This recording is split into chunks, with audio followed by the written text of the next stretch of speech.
and welcome back to our discussion about voice limiters for the speaking voice.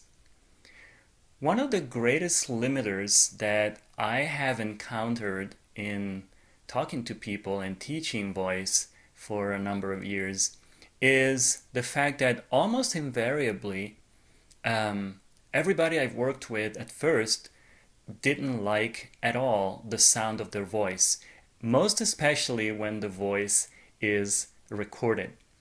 So, what we're going to talk about is this big issue of not liking one voice, and perhaps because of that, the fact that people get a little subconscious, a little self-conscious when they have to talk in public and they have to uh, even address a small group of people, and they maybe consciously or not, they get self-conscious about what their voice sounds like.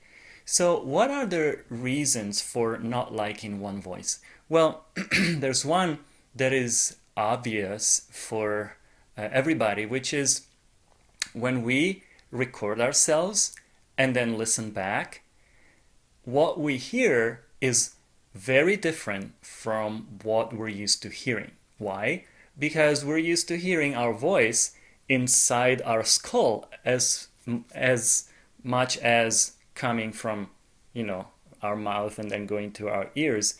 But what people hear has only the sound that comes out of our mouth. They don't have this other vibration inside the skull that we also hear.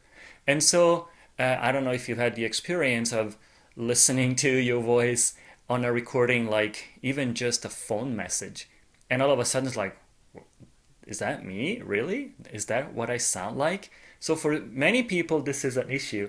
I've noticed this for both speakers and singers. And it's usually only at the beginning, because once you start to work on your voice and the sound of your voice improves, then automatically most people end up actually liking their voice because it gets richer and more resonant. So the first thing that I want to talk about related to not liking one's voice is the lack of vocal resonance. What is vocal resonance?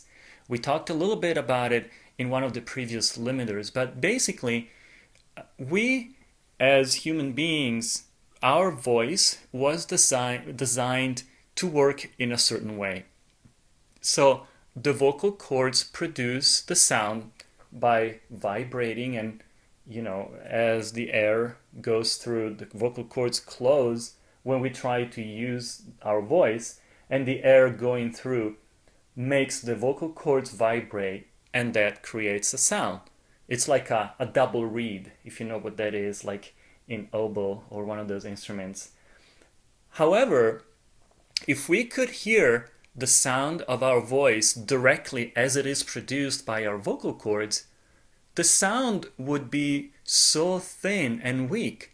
It's not a very loud sound. So what makes it loud? It's actually our body, our chest, working as a sounding board. Think of a guitar. The guitar has the strings, but if you cover that hole in the sounding board, which is what helps the vibration of the sound, be created and then come out, so that we hear a sound that is actually perceptible, that is not too thin. If you were to cover that hole, the sound that you would hear would be really, really thin and not very loud. So the sounding board amplifies the sound and makes it more audible. At the same way, when we speak, the vocal cords produce the sound, but it's our body, our chest especially, that amplifies the sound and makes it louder. Now, the chest is not the only sounding board we have. We have other sounding boards that are equally important and for different reasons. And these that I'm talking about are our sinuses. The sinuses here, all around our face. It's what in music languages, for singers especially, it's called mask. So Singers consciously send the sound of their voice into their mask, both for resonance but also for more volume. Those of you who are familiar with opera singers know that rarely opera singers use microphones. They can sing a whole opera 2, 3, 4 hours sometimes in a theater, and there's no microphones. They're just able to project a sound loud enough for everybody to hear it. Now, how do they do that? It's all based on resonance. It's technique of producing a good sound, but also resonance. And opera singers are really masters at using all these different sounding boards in the body in the best possible way. Now, why is this important for us to know? As speakers, there are two important reasons for us to be able to use our resonance, our sounding boards correctly. One is physiological, by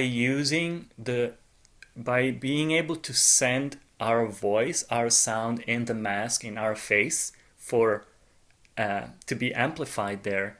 By doing this, we take away a huge load from our vocal cords. Why? Because all of a sudden our voice sounds more resonant and louder, and we don't feel that we need to push it all the time to be louder. Often when we speak in public, we have the feeling that, even though we have a microphone, but if we're speaking to a large group in a big room, we feel like we have to really speak loud all the time. And we also want to sound, totally self-possessed. We want to sound like confident, and we want to convey a certain idea of ourselves through our voice. But what we often end up doing, if we don't know what we're doing with our voice, is to push it and strain it. So learning how to amplify the voice correctly helps us avoid that, which means that we can speak for longer periods of time without ever getting tired. So once we learn how to do this, and our voice gains resonance, gains volume, it also becomes more and more beautiful. So the physiological reason I mentioned is more relaxation, less stress on the vocal cords. There's also more, I would say, maybe psychological component about it, and that is that your voice, because it's more resonant, it becomes more beautiful, more magnetic, and so it is more able to convey a sense of confidence, a sense of somebody you can trust. When the voice is not strained, it's not pushed, it's not squeezed, when your throat is not squeezed but it's relaxed, it's able to create a sound that is soothing, that is still strong and powerful, but not edgy. It's a sound that makes people feel subconsciously relaxed and comfortable. And when people are comfortable, they are more likely to be open and receptive to what you had to say. So this is why this subject of not liking one's voice, instead of looking at it as a problem, it should be something that helps us want to improve and have a better voice. A good voice, remember, is our business card to any person we talk to. It's the very, very first thing they hear. They don't know what you're about to say. It takes some time for them to figure it out. It takes the time that it takes you to say it. But the sound of your voice is something that they hear right away. And if there's any edgy quality to it, any strain, or the sound, maybe the voice is a little nasal, maybe it's strained, maybe it's a teeny tiny sound, maybe it's breathy, all these qualities in the sound don't make your listener really open to hear you in a relaxed way. There's just always something about your sound that is not quite comfortable. And that's unfortunate because maybe what you have to say is great, is wonderful. You have great content, but it's like a great musician playing with, I don't know, a $10 instrument instead of a, I don't know, imagine a violin that can cost $1 million, and instead it's someone using a little violin built in a factory in China, which is like, I don't know, $50.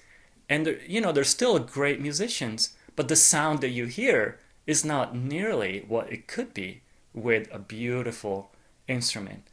So think of these things, and just remember that really your voice is your primary tool of communication. The very first thing people hear. And most especially if you work with people on the phone, it becomes so important to give the best impression you can possibly give right at the start. So resonance can really help you improve the sound, and not only that, it really helps to also make you feel more relaxed physically and psychologically when you speak to people. So I hope this was helpful, and if you want to know more about these things, just follow the description below the video, and I will see you in the next video.